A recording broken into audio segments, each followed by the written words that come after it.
গল্পের শুরুতেই আমরা দেখি ওয়েসলি নামের এক ব্যক্তি যেন যুদ্ধের প্রস্তুতি নিচ্ছে। তবে তার শত্রু কোনো মানুষ নয়, নিজের বাড়িটাকে সে একেবারে দুর্গে পরিণত করেছে। চারপাশে একের পর এক প্রাণঘাতী ফাঁদ পেতে রাখছে, বাড়ির প্রতিটি কোণ নজরদারিতে রাখতে লাগাচ্ছে ক্যামেরা, এমনকি ছাদের উপর বিছিয়ে দিচ্ছে ধারালো কাঁটাতার, যেন কোনো কিছুই তার অজান্তে ভেতরে ঢুকতে না পারে। তার প্রতিটি কাজে একটা বিষয় স্পষ্ট হয়ে ওঠে, সে ভয় পাচ্ছে, আর সেই ভয়টা সাধারণ কোনো বিপদের নয়, এমন কিছু যার জন্য সে অনেক আগ থেকেই প্রস্তুতি নিচ্ছে। ঠিক তখনই পাশের বাড়ি থেকে ভেসে আসে একের পর এক গুলির শব্দ। এক মুহূর্ত দেরি না করে ওয়েসলি ছুটে যায় সেখানে, কিন্তু গিয়ে যা দেখে তাতে সে আরো বিরক্ত হয়ে ওঠে। তার প্রতিবেশী কোডি দিব্যি দাঁড়িয়ে সেখানে শুটিং প্র্যাকটিস করছে। ওয়েসলি রাগে চিৎকার করে ওঠে, এইভাবে গুলি চালানো বন্ধ করো, আশেপাশে এখন মানুষ আছে, বাচ্চারাও রাস্তায় ঘুরছে, যে কোনো মুহূর্তে বিপদ হতে পারে। কিন্তু কোডির মুখে কোনো ভয় নেই, বরং সে হেসে বলে, আজ গুলি চালানো না শিখলে কাল বাঁচতে পারবো না। তুমি কি জানো না, খুব শীঘ্রই সে রাত ফিরে আসতে চলেছে। ওয়েসলি জানতো তাকে বুঝিয়ে কোনো লাভ নেই, তাই আর তর্ক না বাড়িয়ে সে নিজের বাড়ি ফিরে আসে। এখানে কোডি ছিল ওয়েসলির প্রতিবেশী এবং একজন চরম সার্ভাইভালিস্ট। সরকারকে বিশ্বাস না করে সে নিজের নিয়মে বাঁচতে চাইতো, আর সেই মানসিকতায় তাকে সবচেয়ে বিপজ্জনক চরিত্রগুলোর একটিতে পরিণত করে তোলে। তো ওয়েসলি বাড়িতে ঢুকেই সে নিজেকে নিশ্চিত করে নেয়, সব দরজা জানালা শক্তভাবে বন্ধ হয়েছে কিনা সে চেক করে নেয়। এরপর সে তার নিজের ভাবি লুসির দিকে তাকিয়ে একে একে কয়েকটা নিয়ম মনে করিয়ে দেয়। কেউ ডাকলে দরজা খুলবে না, অপ্রয়োজনীয় কোনো শব্দ করবে না, আর যাই ঘটুক নিজের অবস্থান কারো কাছে প্রকাশ করা যাবে না। এমনকি যদি নিজের বা ছোট্ট এমার জীবন বাঁচাতে গুলি চালানো প্রয়োজন হয়, তাহলেও এক সেকেন্ডের জন্য দ্বিধা করা যাবে না। এখানে এমা হচ্ছে তার ভাতিজি। কথাগুলো বলার সময় তার কণ্ঠে আতঙ্কের চেয়ে সতর্কতাই বেশি ছিল, যেন সে জানে সামনে কি ভয়াবহ সময় অপেক্ষা করছে। এখানে ওয়েসলি একজন প্রাক্তন মিলিটারি অফিসার, যিনি বর্তমানে একজন দক্ষ মলিকুলার বায়োলজিস্ট হিসেবে কাজ করছেন। গত বছরের সুপার মুনে নিজের ভাইকে হারানোর পর থেকে সে শুধু একটি লক্ষ্য নিয়ে বেঁচে আছে, যে কোনো মূল্যে নিজের ভাবি আর ছোট্ট ভাইজিকে রক্ষা করা। এরপর পুরো পরিবার নীরবে একটি ছবির সামনে গিয়ে দাঁড়ায়। ছবিটা ছিল লুসির স্বামী শনের, যিনি আজ আর বেঁচে নেই। তবে তার মৃত্যু কোনো দুর্ঘটনা ছিল না, বরং পৃথিবীর ইতিহাসের সবচেয়ে বিভীষিকাময় রাতের শিকার হয়েছিলেন তিনি। 1 বছর আগে আকাশে দেখা গিয়েছিল এক রহস্যময় সুপার মুন, আর সেই চাঁদের আলো ছড়িয়ে পড়ার পরই পুরো পৃথিবী নরকে রূপান্তরিত হয়। যে মানুষই সে চাঁদের আলোর সংস্পর্শে এসেছিল, সে সরাসরি আক্রান্ত হয়েছিল। তার শরীরে শুরু হয় ভয়ঙ্কর মিউটেশন, আর কয়েক মুহূর্তের মধ্যেই তারা হারিয়ে ফেলেছিল নিজের মনুষ্যত্ব, নিজের আবেগ এবং নিজের বিবেক, আর রূপ নিয়েছিল এক রক্ত পিপাসু হিংস্র নেকড়ে মানবে। লুসির স্বামীও সে রাতের শিকার হয়েছিল, আর সে রাত থেকে তার স্বামী আর তার কাছে ফিরে আসতে পারেনি। কিন্তু সবচেয়ে ভয়ঙ্কর খবর ছিল অন্য। বিজ্ঞানীদের সর্বশেষ গবেষণা বলছে সে অভিশপ্ত সুপার মুন আবারও পৃথিবীর আকাশে দেখা দিতে চলেছে। আর যদি সেটা সত্য হয়, তাহলে গত বছরের সে রক্তাক্ত রাত আবারও ফিরে আসবে। এই একটি ঘোষণায় পুরো পৃথিবীকে আতঙ্কে ডুবিয়ে দেয়। শহরের মানুষ নিরাপদ আশ্রয় খুঁজতে ব্যস্ত হয়ে পড়ে, কারণ কেউ জানে না রাত নামার পর কে মানুষ থাকবে আর কেই নেকড়ে মানবে রূপান্তরিত হবে। এদিকে ওয়েসলি বাড়ি থেকে বের হওয়ার আগে সে শেষবারের মতো তার ভাবি লুসি আর ছোট্ট এমার দিকে তাকায়। তারপর রওনা দেয় জরুরি প্রেস কনফারেন্সের উদ্দেশ্যে। রাস্তায় বের হতেই সে দেখে পুরো শহর বিশৃঙ্খলায় ডুবে গেছে। চারদিকে মানুষরা ছুটাছুটি করছে, ভয়, চিৎকার, প্রত্যেকে চেষ্টা করছে রাত নামার আগেই কোনো নিরাপদ জায়গায় পৌঁছে যেতে। কিন্তু ওয়েসলি এসব উপেক্ষা করে সোজা কনফারেন্স ভেন্যুর দিকে এগিয়ে যায়। কিছুক্ষণ পর সে সেখানে পৌঁছায়। প্রেস কনফারেন্সে ইতিমধ্যে উপস্থিত বিশ্বের বিভিন্ন দেশের সংবাদ মাধ্যম, সরকারি কর্মকর্তা এবং সায়েন্টিস্টরা। ঠিক তখনই টিমের প্রধান ডক্টর অ্যারান্ডা মঞ্চে উঠে ওয়েসলিকে সবার সঙ্গে পরিচয় করিয়ে দেন। তিনি জানান ওয়েসলি গ্লোবাল র্যাপিড রেসপন্স টিমের নেতৃত্ব দিচ্ছেন। এরপর তিনি বাকি টিম মেম্বারদেরও পরিচয় করিয়ে দেন। ইভান, যিনি সেকেন্ড ইন কমান্ড, আর এমি, দলের প্রধান বিহেভিয়ারাল এক্সপার্ট। কিন্তু এই কনফারেন্সে তারা এমন এক তথ্য প্রকাশ করতে যাচ্ছে যা শুনে পুরো পৃথিবীর মানুষের জীবন চিরতরে বদলে যেতে পারে। এরপর ডক্টর অ্যারান্ডা পুরো বিশ্বের উদ্দেশ্যে সবচেয়ে গুরুত্বপূর্ণ তথ্যটি শেয়ার করেন। তিনি জানান এই সুপারমুন আসলে কোনো সাধারণ জ্যোতির্বৈজ্ঞানিক ঘটনা নয়। এর আলো মানুষের শরীরে পৌঁছানোর সঙ্গে সঙ্গেই ডিএনএ অস্বাভাবিকভাবে প্রতিক্রিয়া দেখাতে শুরু করে, আর সেই প্রতিক্রিয়ার ফলেই একজন স্বাভাবিক মানুষ ধীরে ধীরে রূপান্তরিত হয় এক রক্ত পিপাসু নেকড়ে মানবে। তবে এবার বিজ্ঞানীরা হাত গুটিয়ে বসে নেই। প্রায় 1 বছর ধরে গবেষণা করে তারা তৈরি করেছে একটি বিশেষ প্রতিরক্ষামূলক সিরাম, যার নাম মুনস্ক্রিন। তাদের বিশ্বাস এই সিরাম মানুষের শরীর আর সুপারমুনের ক্ষতিকর আলোর মাঝখানে একটি অদৃশ্য সুরক্ষা স্তর তৈরি করবে। যদি এটি সফল হয় তাহলে হয়তো মানব জাতি প্রথমবারের মতো এই অভিশাপের বিরুদ্ধে লড়াই করার সুযোগ পাবে।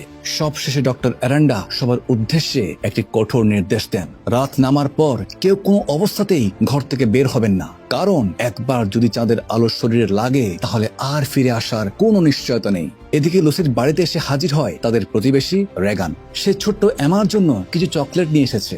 ভয়ের এই পরিবেশে অন্তত মেয়েটার মুখে একটু হাসি ফোটানোর শেষ চেষ্টা করেছিল সে। এর বদলে লুসিও তাকে কয়েকটি জরুরি জিনিস দিয়ে সাবধানে বাড়ি ফিরতে বলে। তাদের কথাবার্তা খুবই স্বাভাবিক ছিল, কিন্তু দুজনের চোখেই ছিল আতঙ্ক, কারণ তারা জানতো আজকের রাতটা হয়তো অনেকের জীবনের জন্য শেষ রাত হতে চলেছে। অন্যদিকে গবেষণা কেন্দ্রে তখন শেষ মুহূর্তের প্রস্তুতি চলছে। বিজ্ঞানী, সেনাবাহিনী আর নিরাপত্তা বাহিনী সবাই নিজ নিজ দায়িত্বে ব্যস্ত। কিছুক্ষণের মধ্যেই কয়েকজন স্বেচ্ছাসেবককে পরীক্ষার জন্য নিয়ে আসা হয়। আজ তাদের উপরই নির্ভর করছে পুরো পরীক্ষার ভবিষ্যৎ। যদি মুন স্ক্রিন কাজ করে তাহলে হয়তো কোটি কোটি মানুষের জীবন বাঁচানো সম্ভব হবে। স্বেচ্ছাসেবকদের মধ্যে একজন ছিল মাইলস, আর সে কোনো সাধারণ মানুষ নয়, সে বিজ্ঞানী এমির স্বামী। তাই এই পরীক্ষা শুধু বৈজ্ঞানিক নয়, এটা এমির জন্য ছিল ব্যক্তিগত ও ভালোবাসার মানুষের জীবন ঝুঁকির ব্যাপারও বটে। নিরাপত্তার জন্য মাইলসকে মোটা লোহার শিকলে বেঁধে বিশাল স্টিলের খাঁচার ভেতরে আটকে রাখা হয়, যাতে করে কোনো প্রকার দুর্ঘটনা ঘটলেও সে বাইরে বের হতে না পারে। এদিকে সূর্য ধীরে ধীরে দিগন্তের আড়ালে মিলিয়ে যেতে থাকে, আর পুরো পৃথিবী অপেক্ষা করতে থাকে সেই ভয়ঙ্কর মুহূর্তটির জন্য। ওয়েসলি ও তার টিম বিশেষ প্রোটেক্টিভ স্যুট পরে নেয়। এই স্যুট তাদের শরীরকে সরাসরি সুপারমুনের আলো থেকে রক্ষা করার জন্য তৈরি করা হয়েছে। এরপর তারা পরীক্ষা কক্ষে প্রবেশ করে। সেখানে মাইলস ছাড়াও আরো 3 জন স্বেচ্ছাসেবক অপেক্ষা করছিল। পরীক্ষা শুরু হওয়ার আগে সবার চোখে মুন স্ক্রিনের বিশেষ ড্রপ দেওয়া হয়। এরপর পুরো শরীরে স্প্রে করা হয় সেই সিরাম। সব প্রস্তুতি শেষ, এখন শুধু অপেক্ষা সুপারমুনের। কিছুক্ষণ পর পরীক্ষা কক্ষের বিশাল ছাদ ধীরে ধীরে খুলতে শুরু করে, আর আকাশ জুড়ে ভেসে ওঠে সেই অভিশপ্ত চাঁদ। মুহূর্তের মধ্যেই পুরো কক্ষ নিস্তব্ধ হয়ে যায়। সবার চোখ একটাই প্রশ্নে আটকে ছিল, সিরাম কি সত্যি কাজ করবে তো? 1 সেকেন্ড, 2 সেকেন্ড, 10 সেকেন্ড পার হয়ে যায়, কিন্তু অবাক করার বিষয় হলো কোনো পরিবর্তন দেখা গেল না। স্বেচ্ছাসেবকরা সবাই স্বাভাবিকই রয়ে গেল। এটা দেখে পুরো ল্যাব আনন্দে ফেটে পড়ে। মনে হচ্ছিল তারা অবশেষে অসম্ভবকে সম্ভব করে ফেলেছে। এই সুযোগে ওয়েসলি আর ডক্টর অ্যারান্ডা তাদের রক্তের নমুনা পরীক্ষা করতে শুরু করেন। পরীক্ষায় তারা জানতে পারেন এই মিউটেশন আসলে শরীরের এক ধরনের ইমিউন প্রতিক্রিয়া, যেটা শুধু সুপারমুনের আলো পেলেই সক্রিয় হয়ে ওঠে। কিন্তু ঠিক তখনই সবকিছু উলটপালট হয়ে যায়। মাইলসের শরীর হঠাৎ কাঁপতে শুরু করে, তার শিরাগুলো ফুলে ওঠে, হাড় ভাঙার বিকট শব্দে পুরো ল্যাব কেঁপে ওঠে। কয়েক সেকেন্ডের মধ্যেই স্পষ্ট হয়ে যায় মুন স্ক্রিন ব্যর্থ হয়েছে।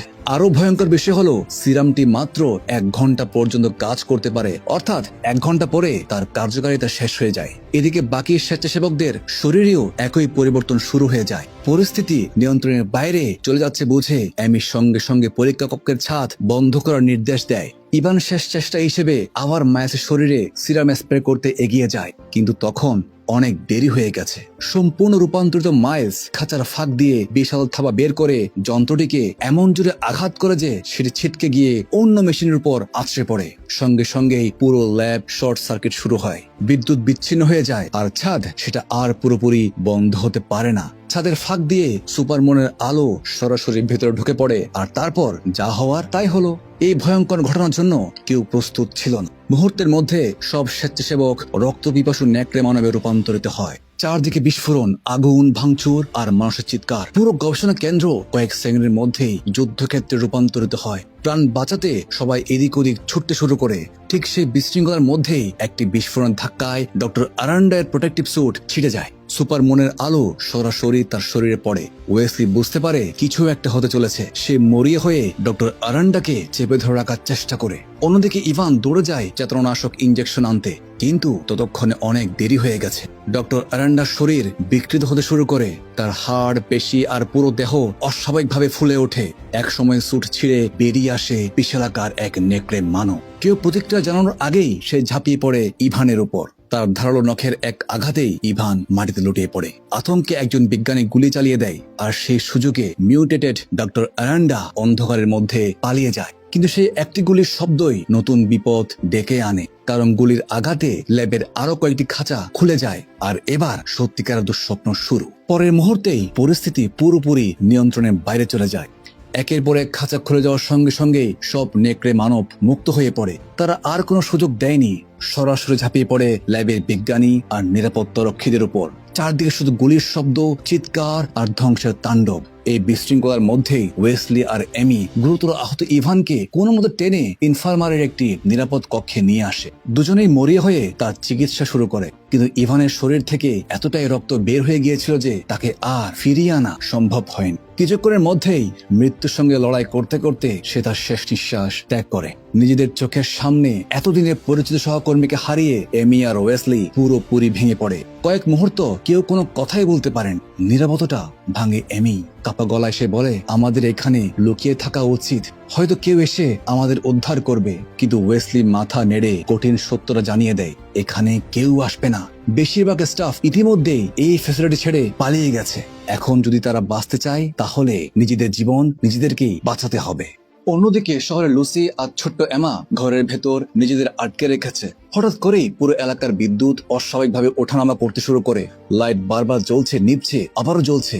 এটা দেখেই লুসির বুক ধড়ফড় করে ওঠে। এদিকে প্রতিবেশী রেগান তখন নিজের বাড়িতে মায়ের সঙ্গে ফোনে কথা বলার চেষ্টা করছিল, কিন্তু ওপাশ থেকে কোনো উত্তর আসে না। ঠিক তখনই তার পেছনের অন্ধকারে বিশাল এক ছায়ামূর্তি নড়ে ওঠে। ধীরে ধীরে সেটা তার দিকেই এগিয়ে আসতে থাকে। ওদিকে লুসি নিরাপত্তা ক্যামেরায় চারপাশ পর্যবেক্ষণ করছিল। হঠাৎ সে দেখতে পায় একটি বিশাল নেকড়ে মানব অবিশ্বাস্য গতিতে ছুটে এসে বাড়ির সামনের একটি গাছে উঠে বসেছে। এই দৃশ্য দেখে প্রতিবেশী কোডি জানলা খুলেই গুলি চালানো শুরু করে, কিন্তু একটিও গুলি লক্ষ্যভেদ করতে পারে না। বরং পরের মুহূর্তেই দানবটি জানালার কাঁচ ভেঙে ঘরের ভেতর ঢুকে পড়ে, আর সেই সঙ্গে সুপারমুনের আলোও ঘরের মধ্যে প্রবেশ করে। চাঁদের আলো করের শরীরে পড়তেই শুরু হয় ভয়ঙ্কর পরিবর্তন। তার হাড়গুলো বিকৃত হতে থাকে, শরীর ফুলে ওঠে, আর কয়েক সেকেন্ডের মধ্যেই সেও রূপ নেয় এক হিংস্র নেকড়ে মানবে। এদিকে ওয়েসলি আর এমি ল্যাবের ভেতর নিঃশব্দের সামনে এগোচ্ছিল। তাদের লক্ষ্য ছিল বেঁচে থাকা। হাঁটতে হাঁটতেই তারা পৌঁছে যায় অস্ত্রাগারে। সেখান থেকে ভারী অস্ত্র, অতিরিক্ত গুলি আর প্রয়োজনীয় সরঞ্জাম নিয়ে নেয়। এরপর দুজন আবার চোখে মনস্ক্রিন ড্রপ ব্যবহার করে, শরীরের খোলা অংশেও সিরামে স্প্রে করে নেয়। সবশেষে তাদের ঘড়িতে ঠিক 60 মিনিটের কাউন্টডাউন চালু করে দেয়, কারণ তারা জানে এই 60 মিনিট শেষ হলেই সিরামের সুরক্ষাও শেষ হয়ে যাবে, আর তখন তাদের জীবনের খেলাও শেষ করে দিতে এক ফোঁটা চাঁদের আলোই যথেষ্ট। বের হওয়ার আগে ওয়েসলি এমির দিকে তাকিয়ে একটি প্রতিশ্রুতি নেয়, যদি তাদের মধ্যে কেউ সংক্রমিত হয়ে যায় তাহলে অন্যজন যেন এক মুহূর্ত দেরি না করে সরাসরি গুলি চালায়। ব্যাপারটা কঠিন হলেও এটাই হবে শেষ দয়া। সব প্রস্তুতি শেষ করে তারা বাইরে পা রাখতেই সামনে এসে দাঁড়ায় মাইলস, যে এখন আর মানুষ নেই, সম্পূর্ণ রক্ত পিপাসু এক দানব। মাইলস তাদের দিকে ঝাঁপিয়ে পড়তে যাবে, ঠিক তখনই এমি পাশের একটি বৈদ্যুতিক ভালভে গুলি করে। ভালভটি বিস্ফোরিত হতেই চারদিকে বিদ্যুতের তীব্র স্ফুলিঙ্গ ছড়িয়ে পড়ে। হঠাৎ ঘটে যাওয়া আচমকা ঘটনায় কয়েক সেকেন্ডের জন্য থমকে যায় মাইলস, আর সেই ছোট্ট সুযোগটায় কাজে লাগিয়ে ওয়েসলি আর এমি দ্রুত সেখান থেকে পালিয়ে যায়। অবশেষে তারা পার্কিং লটে পৌঁছে নিজেদের গাড়িতে উঠে বসে। গাড়ি ছুটতে শুরু করতেই ওয়েসলি ফোন করে লুসিকে। লুসি কাপা কণ্ঠে বাড়ির বাইরের ভয়াবহ পরিস্থিতির কথা জানায়, আর ঠিক তখনই তাদের দরজায় জোরে জোরে ধাক্কা পড়তে শুরু করে। বাইরে দাঁড়িয়ে ছিল রেগান। সে কাঁদতে কাঁদতে দরজা খুলতে অনুরোধ করছিল। লুসি তাকে সাহায্য করতে চাইছিল, কিন্তু ফোনের ওপাশ থেকে ওয়েসলি বারবার চিৎকার করে বলছিল, খবরদার, একদম দরজা খুলবে না। যাই হোক, দরজা খোলা যাবে না। পরের মুহূর্তে ক্যামেরায় দেখা যায় একটি নেকড়ে মানব পেছন থেকে রেগানের উপর ঝাঁপিয়ে পড়েছে। কয়েক সেকেন্ডের মধ্যেই রেগানের গল্প সেখানেই শেষ হয়ে যায়। এই দৃশ্যের ধাক্কায় ওয়েসলির মনোযোগ ভেঙে যায়। নিয়ন্ত্রণ হারিয়ে তার গাড়ি সোজা গিয়ে ধাক্কা খায় একটি বাসে। প্রচন্ড সংঘর্ষে ফোন লাইনও কেটে যায়। ওদিকে লুসি এবার ক্যামেরায় স্পষ্ট দেখতে পায় রেগানকে যে দানবটি হত্যা করেছিল সে আর কেউ নয়, সেটা হচ্ছে মিউটেটেড কোডি। দানবটি এবার বেড়ার গায়ে আঘাত করে বিদ্যুৎ সংযোগ নষ্ট করার চেষ্টা করছিল। আর বিষয়টি বুঝতে পেরে লুসি সঙ্গে সঙ্গে বাড়ির পেপার স্প্রে নিরাপত্তা ব্যবস্থা চালু করে দেয়। তীব্র স্প্রের আঘাতেই মিউটেটেড কোডি কয়েক কদম পিছিয়ে যায়। এদিকে দুর্ঘটনাগ্রস্ত গাড়িতে আগুন দ্রুত ছড়িয়ে পড়ছিল, আর 1 সেকেন্ড দেরি করলেও তারা সেখানে জীবন্ত পড়ে মরত। কোনো মতে দরজা ভেঙে বাইরে বেরিয়ে আসে ওয়েসলি আর এমি। এখন তাদের সামনে আর কোনো যানবাহন নেই, পায়ে হেঁটেই বাকি পথ এগোতে হবে। তাই তারা নিঃশব্দে অন্ধকারের মধ্যে এগোতে থাকে। কিছু দূর যেতেই তারা দেখতে পায় কয়েকটি নেকড়ে মানব রাস্তায় দাঁড়িয়ে গাড়িগুলোকে একের পর এক ভাঙচুর করছে। দুজনের সঙ্গে সঙ্গে থেমে যায়, নিঃশ্বাস পর্যন্ত আটকে রাখে, গাড়ির আড়াল ধরে ধীরে ধীরে সরে যাওয়ার চেষ্টা করছিল। কিন্তু ঠিক তখনই অন্যদিক থেকেও আরো কয়েকটি নেকড়ে মানব চলে আসে। মুহূর্তের মধ্যেই তারা চারদিক থেকে ঘিরে ফেলে ওয়েসলি আর এমিকে। আর কোনো পথ খোলা নেই। প্রাণ বাঁচানোর শেষ চেষ্টা হিসেবে দুজন দ্রুত একটি পরিত্যক্ত গাড়ির নিচে লুকিয়ে পড়ে। কিন্তু এই লুকিয়ে থাকাটা কি সত্যি তাদের বাঁচাতে পারবে? গাড়ির নিচে লুকিয়ে থাকা অবস্থা ওয়েসলি আর এমি একদম নিঃশ্বাস বন্ধ করে অপেক্ষা করছিল। উপরে একের পর এক নেকড়ে মানব ঘুরে বেড়াচ্ছে। তারা আশেপাশের গাড়িগুলো ছেড়ে ফেলছে, রাস্তার লাইট ভেঙে দিচ্ছে, যেন শিকার খুঁজে বেড়ানো হিংস্র জন্তু। এমনকি একটি দানব তাদের গাড়ির একেবারে কাছে এসে চারপাশ শুকতে শুরু করে। মাত্র কয়েক ইঞ্চির দূরত্ব। এই মুহূর্তে ভাগ্য তাদের সঙ্গ দেয়। কিছু বুঝতে না পেরে দানবটি ধীরে ধীরে সরে যায়। একসময় পুরো এলাকায় আবারও নিস্তব্ধ হয়ে যায়। সুযোগ বুঝে ওয়েসলি আর এমি সাবধানে গাড়ির নিচ থেকে বেরিয়ে আসে। কিন্তু ঠিক তখনই পিপ পিপ পিপ দুজনের হাতগুলির অ্যালার্ম একসঙ্গে বেজে ওঠে। 60 মিনিট শেষ। আবার মুন স্ক্রিন ব্যবহার করার সময় হয়ে গেছে। কিন্তু সেই নিস্তব্ধ রাতের মধ্যে অ্যালার্মের শব্দটা যেন বিস্ফোরণের মতো শোনাচ্ছিল। চারপাশে ছড়িয়ে থাকা নেকড়ে মানবগুলো সঙ্গে সঙ্গে শব্দের উৎস খুঁজতে শুরু করে। পরের মুহূর্তেই তারা সবাই একসঙ্গে ওয়েসলি আর এমির দিকে ছুটে আসে। দুজনের সামনে আবারও শুরু হয় প্রাণপণ দৌড়। দৌড়াতে দৌড়াতে এমির চোখে পড়ে একটি সুপার মার্কেট। এর বিশাল লোহার গেট ধীরে ধীরে বন্ধ হয়ে যাচ্ছে। এটাই হয়তো শেষ আশ্রয়। দুইজন সর্বশক্তি দিয়ে দৌড় দেয়। গেট পুরোপুরি বন্ধ হওয়ার ঠিক আগ মুহূর্তে মাটির উপর স্লাইড করে তারা ভেতরে ঢুকে পড়ে। ভেতরে ঢুকেই তারা অবাক হয়ে যায়। একটি ছোট্ট ছেলে চুপচাপ দাঁড়িয়ে তাদের দিকে তাকিয়ে আছে। সে কোনো কথা বলে না, শুধু হাত তুলে ইশারা করে, যেন সে বলতে চাচ্ছে তোমরা আমার পেছনে পেছনে আসো। অন্য কোনো উপায় না থাকায় তারা ছেলেটির পিছু নেয়। মুহূর্তেই ওয়েসলি বুঝে যায় এই মার্কেটের নিচে একটি গোপন টানেল রয়েছে, যেটা ব্যবহার করে নিরাপদে শহরের অন্য পাশে যাওয়া সম্ভব। কিন্তু ঠিক তখনই একজন অচেনা লোক এমির গলায় ধারালো তলোয়ার ঠেকিয়ে দেয়। তাদের কেউ এমি আর ওয়েসলিকে বিশ্বাস করতে পারছিল না। পরিস্থিতি সামাল দিতে ওয়েসলি শান্ত গলায় বলে, আমরা শুধু আমাদের পরিবারকে বাঁচাতে চাই, এর বাইরে আমাদের আর কোনো উদ্দেশ্য নেই। তার কথা শুনে কিছুক্ষণ আলোচনা করার পর অবশেষে সেই রহস্যময় লোকগুলো তাদের পথ দেখাতে রাজি হয়। অল্প সময়ের মধ্যে ওয়েসলি আর এমি টানেল পার হয়ে বের হওয়ার মুখে পৌঁছে যায়। কিন্তু বাইরের দরজাটা খুলতেই অন্ধকার থেকে একটি বিশাল নেকড়ে মানব তাদের উপর ঝাঁপিয়ে পড়ে। দুজনই বন্দুক তুলতে যায়, কিন্তু দানবটির গতি এতটাই বেশি ছিল যে এক আঘাতেই সে দুজনকে ছিটকে ফেলে দেয়। বিশেষ করে ওয়েসলিকে বারবার আছড়ে মারতে থাকে। ঠিক তখনই ওয়েসলির চোখে পড়ে মাটিতে পড়ে থাকা একটি মোটা লোহার পাইপ। আর 1 সেকেন্ড দেরি না করে সে পাইপটি সজোরে দানবটির শরীরে ঢুকিয়ে দেয়। প্রচন্ড যন্ত্রণায় দানবটি ছটফট করতে থাকে, তারপর নিতর হয়ে মাটিতে লুটিয়ে পড়ে। কোনো মতে প্রাণে বেঁচে দুজন আবারও পথ চলা শুরু করে। কিন্তু এবার সামনে আসে নতুন বিপদ। তারা মুন স্ক্রিন ব্যবহার করতে গিয়ে দেখে ডিভাইসটি অতিরিক্ত গরম হয়ে গেছে, ফলে এটি আর কার্যকর অবস্থায় নেই। অর্থাৎ এখন থেকে চাঁদের আলো তাদের জন্য সরাসরি মৃত্যুর সমান। চারপাশে তাকাতেই তারা একটি খোলা দোকান দেখতে পায়। দুজন দ্রুত একটি ত্রিপল দিয়ে নিজেদের শরীর ঢেকে দোকানের ভেতর ঢুকে পড়ে। ভেতরে ঢুকে ওয়েসলি সিরামটি একটি ফ্রিজের মধ্যে রেখে দেয়। তারা আশা করেছিল যে ঠান্ডা হলে হয়তো ডিভাইসটি পুনরায় ব্যবহার করা যাবে, কিন্তু দোকানের ভেতরটা একদম নীরব ছিল। ঠিক তখনই একটা অদ্ভুত শব্দ তাদের কানে আসে। ওয়েসলি ধীরে ধীরে শব্দের দিকে এগিয়ে যায়। তারপর যা দেখে তা আরো ভয়ঙ্কর। একটি ছোট্ট শিশু, যে পুরোপুরি শিশু নয় আবার পুরোপুরি নেকড়ে মানবও নয়, মানে আধা আধি মিউটেশনের শিকার। সে মাটিতে বসে একটি মৃত বিড়ালের শরীর ছিঁড়ে খাচ্ছিল।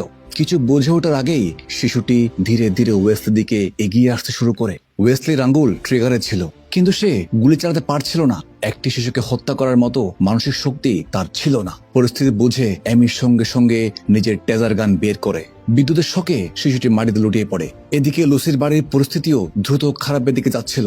নেকড়ে মানবগুলো একের পর এক নিরাপত্তা ক্যামেরা ধ্বংস করে ফেলছে। এরপর তারা বাড়ির বৈদ্যুতিক বেড়ায় ধাক্কা দিতে শুরু করে, ফলে নিরাপত্তা ব্যবস্থা ধীরে ধীরে বিকল হতে থাকে। এখন পুরো বাড়িকে রক্ষা করছে শুধু দরজায় লাগানো শক্ত ব্যারিকেডটি। কিছু দানব ফাঁদে আটকে গেলেও বাকিরা থামার কোনো লক্ষণ দেখাচ্ছিল না। বিপদ বুঝে লুসি পুরো বাড়িতে ইমার্জেন্সি লাইট জ্বালিয়ে দেয়। সে আর এমা শেষ লড়াইয়ের জন্য প্রস্তুত হয়ে যায়। ঠিক তখনই ছাদের উপর ভারী কিছু হাঁটার শব্দ ভেসে আসে। এক মুহূর্ত দেরি না করে লুসি বন্দুক তাক করে সিলিং লক্ষ্য করে গুলি চালানো শুরু করে। কিছুক্ষণের মধ্যে দানবগুলো পিছিয়ে যায়, কিন্তু তার গুলিও দ্রুত শেষ হয়ে আসছিল। ওদিকে ঠান্ডা হওয়া মোর স্ক্রিন আবার ব্যবহার করে ওয়েসলি আর এমি রাস্তায় বেরিয়ে পড়ে। কিছু দূর এগোতেই তারা একদল সশস্ত্র মানুষকে দেখতে পায়। তারা দুর্দান্ত সমন্বয়ে নেকড়ে মানবদের সঙ্গে লড়াই করছিল।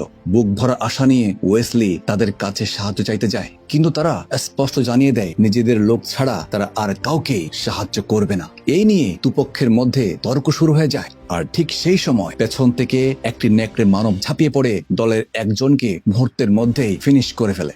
ঘটনাটা এত দ্রুত ঘটে যে বাকিরা আতঙ্কে এলো পাতাড়ি গুলি চালানো শুরু করে। ওয়েসলি আর এমি কোনো ঝুঁকি না নিয়ে সঙ্গে সঙ্গে পাশের একটি গাড়ির আড়ালে লুকিয়ে পড়ে।